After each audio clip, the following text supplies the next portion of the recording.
السلام علیکم، B T V news کے ساتھ میں ہوں ندا ارشد۔ بلیٹن کا آغاز کرنے سے قبل ایک نظر نیوز ہیڈ لائنز پر۔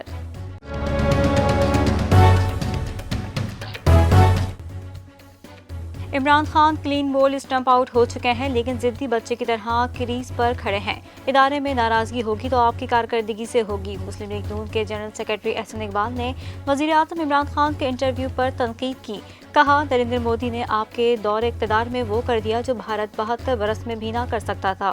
آپ اپنے کرتوت چھپانا چاہتے ہیں، یہ خواہش پوری نہیں ہوگی۔ آپ ملک میں یکجہتی پیدا کرنے کی صلاحیت ہی نہیں رکھتے۔ عمران خان، آپ میں صلاحیت نہیں کہ قوم میں اتفاق و اتحاد پیدا کریں، آپ صرف ملک میں انتشار ہی پھیلا سکتے ہیں۔ وفاقی وزیر کا عہدے کا حلف اٹھانے کے بعد لاہور ریلوے ہیڈ کوارٹرز کا یہ پہلا دورہ۔ ریلوے کا سیاست سے کوئی تعلق نہیں ہوگا، نہ سیاست ہوگی نہ بیرونی مداخلت۔ میرے تعلقات ریلوے کے لیے استعمال ہوں گے اور اسے کمرشل ادارے کی طرح چلانا ہے۔ اعظم سواتی نے ریلوے افسران سے خطاب کیا، کہا جو ہم سے نہیں ہو سکتا اسے فوری آؤٹ سروس کرنا ہے۔ آمدنی کا براہ راست تعلق ریلوے ملازمین کی کارکردگی سے ہے۔ ریلوے میں مینجمنٹ، آٹومیشن اور تکنیک کی کمی نظر آ رہی ہے، جہاں بہتری کی ضرورت ہے بہتری لائیں گے۔ بھارتی ناظم الامور کی دفتر خارجہ طلبی کنٹرول لائن پر اقوام متحدہ کے فوجی مبصر مشن کی گاڑی پر بھارتی فوج کی فائرنگ پر شدید احتجاج ریکارڈ کرایا گیا۔ ترجمان دفتر خارجہ کے مطابق بھارتی اقدامات اقوام متحدہ مبصر کے کام میں رکاوٹ پیدا کرنے کی نئی چال دکھائی دیتا ہے۔ بھارتی فوج نے دانستہ اقوام متحدہ کی گاڑی کو نشانہ بنایا، حالانکہ گاڑیاں اپنے مخصوص نیلے جھنڈوں اور بڑی تحریروں کے باعث دور سے ہی پہچانی جا سکتی ہیں۔ سلامتی کونسل کی قراردادوں اور چارٹر کے تحت اقوام متحدہ فوجی مبصرین کی حفاظت اور سلامتی کو یقینی بنانا بھارت کی ذمہ داری ہے۔ پاک چین مشترکہ فضائی مشقیں شاہین 9 جاری۔ Chairman joint chief of staff committee general Nadeem Raza کا مشقوں کا معائنہ۔ ISPR کے مطابق chairman joint chief of staff committee general Nadeem Raza نے پاک فضائیہ کی آپریشنل بیس کا دورہ کیا۔ ایئر بیس پہنچنے پر سربراہ پاک فضائیہ مجاہد انور خان نے جنرل ندیم رضا کا پرتپاک استقبال کیا۔ Joint chief of staff committee کا کہنا تھا کہ مشقوں سے دونوں ممالک کی فضائی باہمی تجربات سے استفادہ کر رہی ہے۔ فوڈ فیکٹریز کو زبردستی سرکاری محکموں سے دھمکیاں دلوائی جا رہی ہیں۔ پاکستان مسلم لیگ نون کی نائب صدر مریم نواز کا ٹویٹ لکھا، مالکان کو مہنگی اور گھٹیا کوالٹی کی چینی خریدنے پر مجبور کیا جا رہا ہے۔ کہا جا رہا ہے کہ چینی 8 روپے کلو مہنگی کر دو یا فیکٹری بند کر دی جائے گی۔ پاکستان ڈیموکریٹک موومنٹ کی کشتی کا چپو 2 بچوں کے پاس ہے۔ یہ بتا دیں عدالتوں نے جنہیں مفرور قرار دیا ہے وہ پاکستان کب واپس آ رہے ہیں؟ وزیر اعلیٰ پنجاب کی معاون خصوصی برائے اطلاعات فردوس عاشق اعوان نے مریم نواز پر تنقید کی۔ کہتی ہیں، ریسٹورانٹ میں پیزا کھانے کے بجائے انہیں پاکستان آنا چاہیے۔ 31 جنوری کے بعد راج کماری کو نئی تاریخ دینی پڑے گی۔ بھارت میں کرونا کیسز کی تعداد 1 کروڑ سے تجاوز کر گئی۔ گزشتہ 24 گھنٹوں میں 25,000 سے زائد نئے کیسز بھی سامنے آئے ہیں اور 347 اموات ہوئی ہیں، جس سے اموات کی تعداد 1,45,000 سے زیادہ ہو گئی۔ رواں ہفتے اوسطاً روزانہ 22,000 سے زائد کرونا کیسز رپورٹ ہوئے، جو گزشتہ 5 ماہ کے دوران ایک روز میں رپورٹ ہونے والے کیسز کا کم ترین نمبر ہے۔ تمام تر حکومتی اقدامات فائدہ مند ثابت نہیں ہوئے۔ حکومتی اقدامات کے باوجود ملک میں پولیو کے نئے کیسز پر قابو نہیں پایا جا سکا۔ کوئٹہ میں 16 ماہ کے بچے میں پولیو وائرس کی تصدیق ہوئی۔ محکمہ صحت بلوچستان کے مطابق قلعہ عبداللہ میں 16 ماہ کے بچے میں پولیو وائرس کی تصدیق ہوئی ہے۔ بلوچستان میں رواں سال پولیو سے متاثرہ بچوں کی مجموعی تعداد 25 ہو گئی ہے، جبکہ ملک بھر میں اب تک 82 کیسز سامنے آ چکے ہیں۔ کراچی کرونا کیسز کی بلند ترین شرح 11.80% ہے۔ National command and operation centre نے ملک میں کرونا کے مثبت کیسز کے حوالے سے تازہ اعداد و شمار جاری کر دیے۔ NCOC کے مطابق ملک میں کرونا مثبت کیسز کی مجموعی شرح 6.61% ہے۔ ملک میں کرونا وائرس کے تشویشناک مریضوں کی تعداد 2,486 ہے۔ سوئی ناردرن کو 50 ملین موقف فٹ گیس دیے جانے کے بعد کراچی میں گیس کی قلت میں اضافہ ہو گیا۔ سردی کے موسم میں گیس کی بندش سے شہری پریشان، ہانڈی پکانا محال ہو گیا۔ گیس کے بل بھرپور آ رہے ہیں لیکن گیس نہیں آ رہی، شہریوں کی دہائی۔ ملک کے مختلف شہروں میں گیس پریشر میں کمی سے عوام پریشان حال۔ شہریوں کا کہنا ہے کہ مہنگائی سے پہلے ہی مشکلات میں تھے، اب گیس سلنڈر کے اخراجات بھی بڑھ گئے۔ افغانستان میں امریکی فضائی اڈے بگرام ایئر بیس پر 4 راکٹ حملے۔ غیر ملکی میڈیا کے مطابق راکٹ حملہ وسطی صوبہ پروان کے ضلع بگرام کے کلندر خیل گاؤں سے فائر کیے گئے تھے۔ امریکی یا نیٹو حکام کی جانب سے کسی جانی یا مالی نقصان کی تفصیل جاری نہیں کی گئی ہے۔ پاکستان کرکٹ بورڈ نے محمد وسیم کو چیف سلیکٹر اور سلیم یوسف کو پی سی بی کرکٹ کمیٹی کا سربراہ مقرر کر دیا۔ دونوں عہدیداران کی تقرری 3 سال کے لیے کی گئی ہے، لہٰذا یہ دونوں I C C men's cricket world cup 2023 تک اس عہدے پر کام کرتے رہیں گے۔ محمد وسیم کی پہلی اسائنمنٹ جنوبی افریقہ کے خلاف 2 ٹیسٹ اور 3 T20 میچز کے لیے جنوری کے وسط میں قومی کرکٹ ٹیم کا اعلان کرنا ہے۔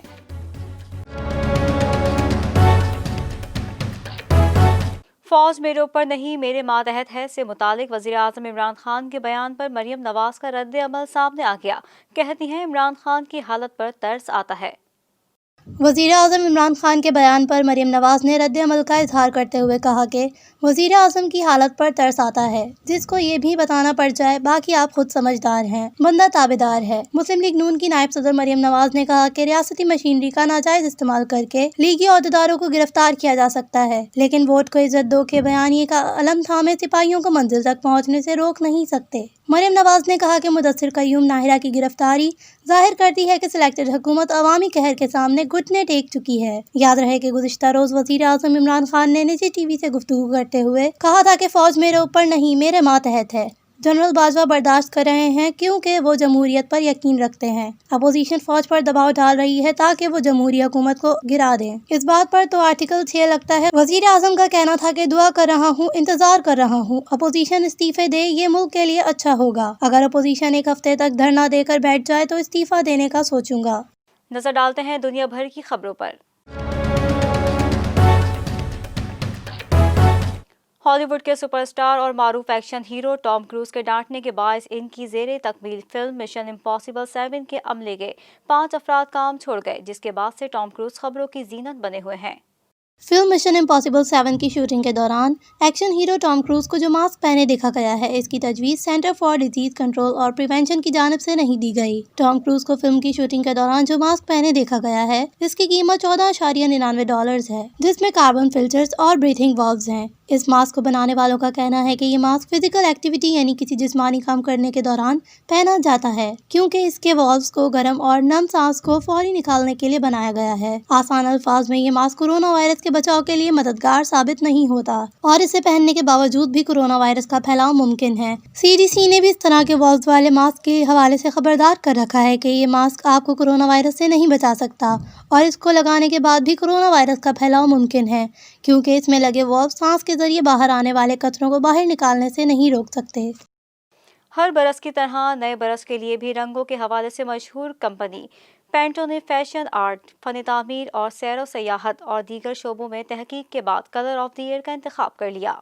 پینٹون ورلڈ کلر اتھارٹی نے سال 2021 کے لیے جن رنگوں کا انتخاب کیا ہے، ان میں 2 رنگ پینٹون الٹیمیٹ گرے اور پینٹون ایلیومینیٹنگ شامل ہیں۔ الٹیمیٹ گرے اور ایلیومینیٹنگ یہ 2 وہ رنگ ہیں جو آنے والے برس فیشن، تعمیرات اور انٹیریئر ڈیزائننگ میں سب سے زیادہ منتخب کیے جائیں گے۔ پینٹون تقریباً 20 سال سے زائد عرصے سے ایک نیا رنگ منتخب کرتی آ رہی ہے، تاہم یہ پہلی مرتبہ ہے کہ جب کمپنی کی جانب سے سال کے بہترین رنگ کے طور پر گرے رنگ کا انتخاب کیا گیا ہے۔ کمپنی کی جانب سے دوسری مرتبہ 2 رنگوں کو کلر آف دی ایئر کے طور پر منتخب کیا گیا ہے۔ پینٹون کلر انسٹی ٹیوٹ کی ایگزیکٹو ڈائریکٹر لیٹرک ایزیمین کا نئے برس کے لیے منتخب کیے گئے رنگوں کے حوالے سے کہنا ہے کہ متحرک پیلے رنگ کے ساتھ پائیدار سرمئی رنگ کا انتخاب صبر و استقلال کے ساتھ مثبت تاثرات کا اظہار کرتا ہے۔ عملی اور چٹان ٹھوس کی مانند لیکن ایک ہی وقت میں حرارت اور امید پرستانہ رنگوں کا یہ امتزاج ہمیں لچک اور پر امید ہونے کا درس دیتا ہے۔ ان کا مزید کہنا تھا کہ رنگوں کا یہ امتزاج، جس کا تعلق جدت، بصیرت، وجدان، دانشمندی، حکمت، تجربے اور ذہانت سے ہے، ہمیں سوچنے کے نئے طریقوں اور تصورات کی طرف راغب کرتا ہے، جو انسانی روح کے لیے لازم و ملزوم ہیں۔ عام طور پر الٹرا ساؤنڈ مشینیں بہت بھاری، بڑی اور پیچیدہ ہوتی ہیں۔ اب اسٹینفورڈ یونیورسٹی نے اس اہم طبی تشخیصی آلے کو اتنا چھوٹا کر دیا ہے کہ اس کا وزن صرف 340 گرام ہے اور یہ لباس کی جیب میں آسانی سے سما سکتا ہے۔